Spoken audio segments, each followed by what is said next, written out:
Fiber intake is known to be massively critical for human health. This shouldn't even be a controversial statement, but apparently it is today. Hey, everybody, I thought I would chat with you guys and gals a little bit about this today. And it's really a sad state of affairs that we have a whole niche or cult inside the fitness world who are telling people that plants and fiber and everything are bad for you, and they're anti-fiber and anti-nutrient and all of these things, because when you look at the data around the world, okay, and so you can't stand there and claim it's some big company funding all of this, which is again complete nonsense. And I'm not saying that we shouldn't think about bias, but when you really look at it, big agriculture has no vested interest in selling this message, because they actually technically make more money growing crops for all the animals people eat. So if people are eating an all meat diet, they technically sell more food. They sell more crops. So that is one of the most asinine arguments people can make. They're like, well, it's the companies that grow all of these grains and soybeans and everything there. They don't want us eating all meat diets. But what are you growing the meat on? Okay. It's speculated that to grow the actual meat, every one of those cows have to eat 7 calories from plants, from grains, for every calorie of meat that they produce. They're making bigger money doing that, so people can't even make that silly claim. They don't benefit. They don't benefit from it. But I can tell you who does benefit from funding studies on the other thing are the producers of red meat. Okay. Now, that being said, this is not an anti-meat video because I'm actually not vegan. So I want to be clear on that. I'm okay with lean animal proteins being in people's diets. I am opposed to animal fats. And that's, again, that is a evidence-based answer. But this is looking only at fiber. So when fiber is looked at, just fiber intakes, you have to look at the data. This is meta-analysis. This is a meta-analysis this year, 2024, looked at 64 eligible studies. Of course, I gave all the info in the start. You guys can go find that study if you want to see what their criteria and everything were.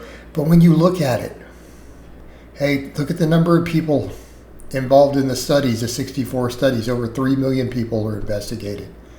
Okay, they found higher consumption of total dietary fiber significantly decreased the risk of all-cause mortality, cardiovascular-related mortality, cancer-related mortality by 22 and 26 and 22%, respectively.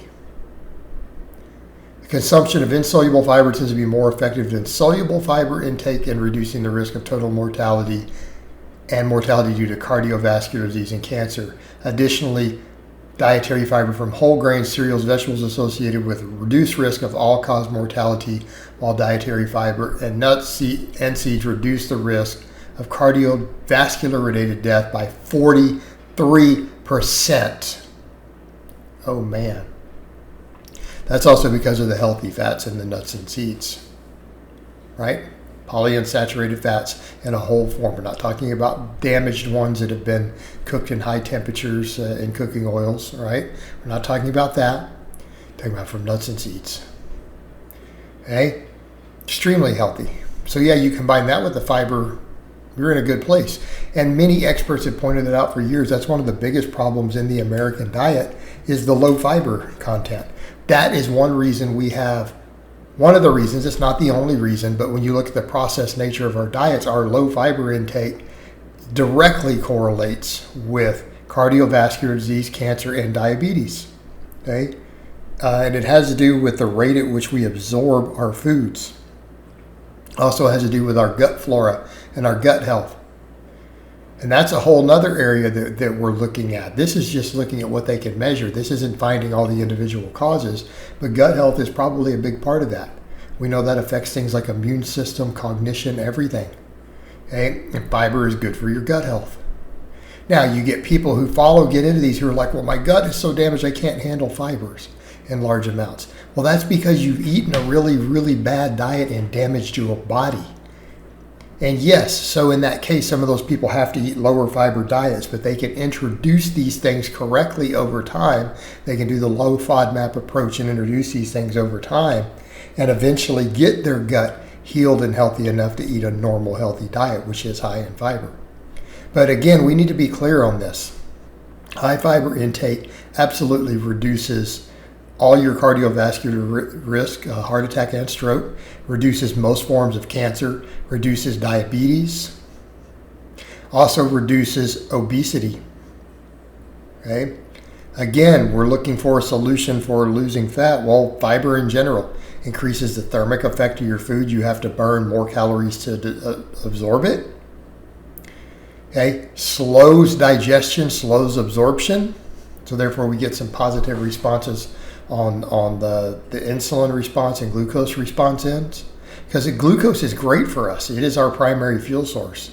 But we want to keep our intake of it, the absorption rate of it controlled. Right? Fiber does this. Also lowers appetite. So again, easier to not become obese, easier to lose weight when you're on a high fiber diet. Of course, then we get into all the discussion of colon cancer, all those cancers, right? Fiber directly is correlated with reducing those and doesn't even have to do with these other factors. It has to do with it clears stuff out. It cleans you out, gets rid of old bad stuff in there that could be carcinogenic or be, rotting and decaying in certain areas. Fiber, it's how you clear all of that out. So again, when you have anyone out here who is on an anti-fiber bandwagon, look at the studies like this. And this has been known for decades and decades. Doctors have noted this. People who work with diabetics note this. This is well understood medically and nutritionally. But this is just an example of a modern meta-analysis looking at it. And this is enormous. I mean, go down and look at that one down there. 43% reduction in cardiovascular related deaths. That is massive. When you consider that in the United States, heart attack is the number one cause of death, hands down. Cancer being number 2. All right? These numbers are massive. Right? A 10% reduction on that is actually considered impressive. So let's be clear on that. So we need to put these into perspective. A 10% reduction is actually considered quite impressive when it comes to cardiovascular disease. But look at these numbers, way above that. So again, when you have anyone out there promoting anti-fiber, just understand that they are probably a bad person or they're crazy and they do not have your best interest in mind. All right, guys, but that's really all I have to say on that today. I hope it's been informative, and I'll talk to you guys and gals next time.